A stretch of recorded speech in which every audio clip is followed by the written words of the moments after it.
All right, so we're going to do our Disney cruise tips. Some of them are general. Are some of them general cruise tips, or are they all Disney specific? I think that these tips are things that we learned from going on the Disney cruise.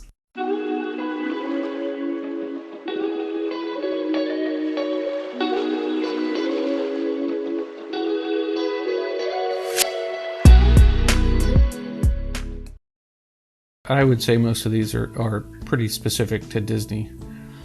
And then some of them are very specific to the Wonder. All right, so we'll start with our food-related tips and tricks. The first one was for the Cove Cafe. So the Cove Cafe is in the adult-only area on the 9th deck of the Wonder. And the Cove Cafe is also located on other Disney cruise ships as well. And it's the premium coffee bar where you can go and buy premium coffees. On the Wonder specifically, it's adult-only area. Is it? I think it's the same on the Magic. But in there, you can get a frequent buyer card. Yeah, on your first trip to Cove Cafe to get a specialty coffee, make sure you get a frequent buyer card, and by the end of the cruise, you'll probably have enough to get a free coffee. I think it's five coffees get you a free one. And then the card is good in the French Quarter Lounge. They serve the same coffee in the French Quarter, same as in the Cove Cafe. Also in the Cove Cafe, you can go get free pastries without having to buy any specialty coffees. So be sure to check it out. And it looked to me like they had the exact same pastries every day of our cruise that we were there. But I kept looking just to see if they put anything different, and I didn't see anything different. Yeah, I only looked once or twice, but they looked good. They were good. We tried them. We did, that's right. We had the Rice Krispie treat on a stick. We had an orange chocolate cupcake. We had a little croissant with a chocolate filling in it. I think that was the one that she liked. And then a couple other things that I can't remember. All right, so that was the Cove Cafe. So you get the frequent buying card and the pastries. And the pastries are complimentary. Correct. Yeah, you don't have to pay for those, which we didn't know on our first cruise. We didn't. That was a pleasant surprise. Next food tip, Mickey ice cream bars. You can get them during room service, and you can also get them any night during dinner for dessert. They're not listed on the menu, but your server will be able to get them for you if you ask. Yep. Next up is the beer token. So if you go to any of the bars, you can buy I guess it's a souvenir glass. And once you buy the souvenir glass for, how much was it? $16.99. Then all your refills are discounted. You get a larger beer for the price of the small one. Oh, okay. Is how it works. The souvenir glass is big. It's like 16 ounces or so. Yeah, so I think you're paying for like maybe a 9-ounce pour and you're getting 16 or something like that. Yeah, it's big. So if you get it near one of the pools or on the pool deck, on the Lido deck somewhere, they give you a plastic one. But then if you exchange it at one of the other bars, you can get a glass one. Or if you don't want to have to carry around your glass, you actually go to any of the bars and you can exchange your glass for a cardboard card that says beer, and then you can take that with you when you leave, and then when you come back to a bar, you just bring that card back and they'll give you another glass. Next tip is for wine. If you're going to bring wine on board, so bringing wine on board, number one is every adult can bring 2 bottles on board. And it has to be in your carry-on on embarkation day. It can't be in your packed luggage or they'll confiscate it. So make sure that you have it on you when you go through security. Two 750 milliliter bottles per adult over 21 years of age at embarkation and at each port. So it's either 2 bottles of wine or a 6-pack of beer. And then if you do bring your own wine on board, you can ask your room steward to bring you glasses and a bottle opener. And if you ask on the first day, they will be sure to replenish them every day from there forward. Yeah, our room steward every time, because we would fill up our glasses and then take them out to like one of the lounges or something, which, I mean, I guess technically you're not really supposed to do. It's supposed to be for enjoying in your room, but... Everybody does it, number one. And number two, no one will ever give you a hard time if you show up at a lounge with your own wine. They'll just bring over a napkin, put it on your table, and you're good to go. Right. So since they don't offer any kind of a drink package other than at dinner, it's nice to be able to bring your own wine. Now, if you do take your own bottle of wine to dinner instead of doing like the wine package for dinner, there is a corkage fee to open your own bottle. There is, and I think it's $25 plus a gratuity and then plus tax or something like that. So maybe $32, $34 if you bring your own bottle and you want to have it with a meal and you want them to uncork it. But our advice to you is just pour yourself a big glass in your room and take it to dinner. Right, that was what we did. I think a couple of times we just poured a glass of wine and took it to dinner with us. Also, if you do buy a wine package to have at dinner and you don't finish the bottle, you can either take the bottle back to your room or they will cork it and keep it for you for your next dinner service. All right, the next tip up is the English pub, which is called the Crown and Fin. On the Wonder.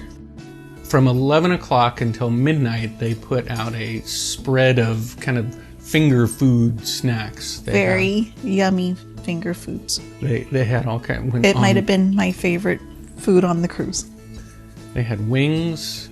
They had a couple different kinds of sandwiches, little finger sandwiches. Yeah, the little sandwiches were all delicious. Oh, little half wraps.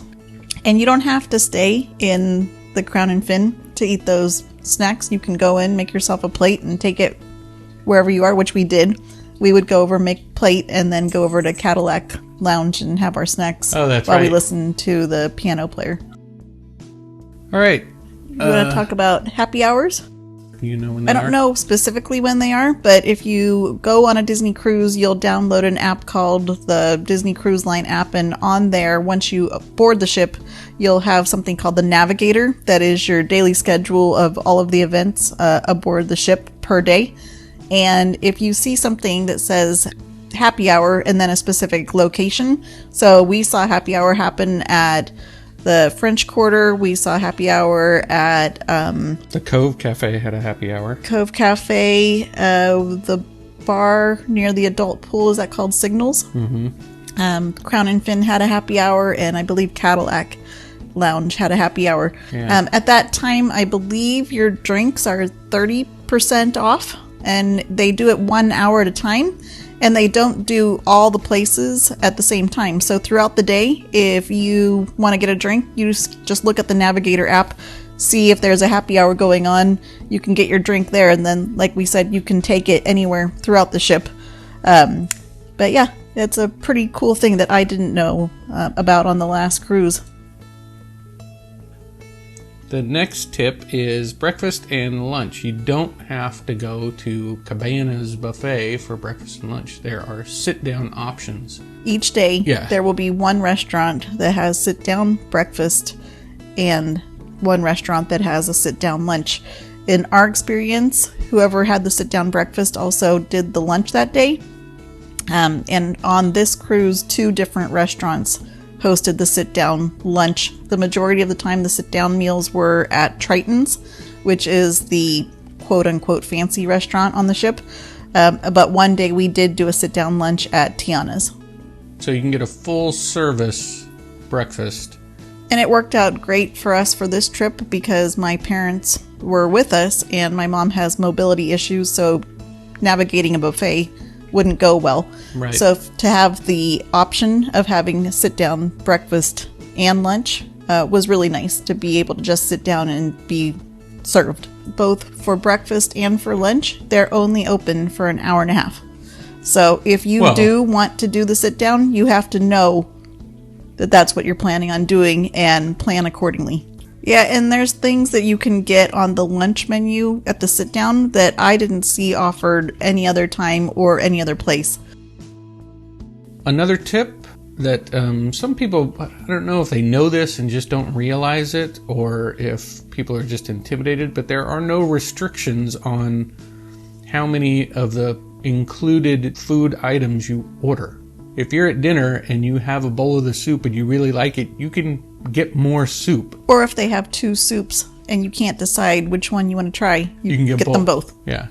We've done dinners that were like mostly appetizers, where we wanted to try every appetizer, and you can even get main courses. We've been served 2 main courses before, so it's not like you're one and done. You can ask for more.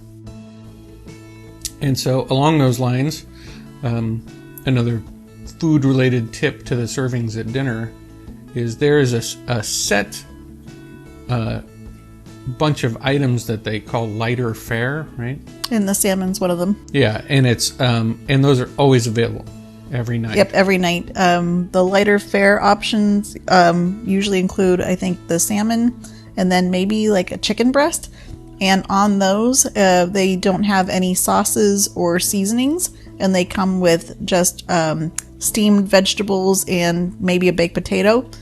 And the other thing is, if you're going to a sit-down dinner, but you've already had a big sit-down breakfast and a big lunch, sit-down lunch, which we did, yeah, and you're stuffed to the gills, maybe you just get a slice of salmon and a little bit of steamed vegetables instead of a big dinner. Right.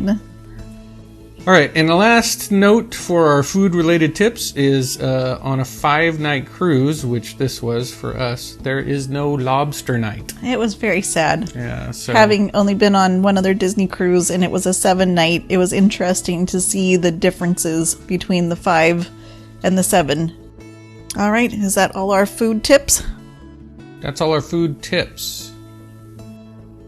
All right, so next time we will give some of our tips for activities on board the Disney Cruise Line. So give this video a like if you got any value out of it. Leave a comment of what food-related tips you have, and make sure to subscribe, and we'll see you next time.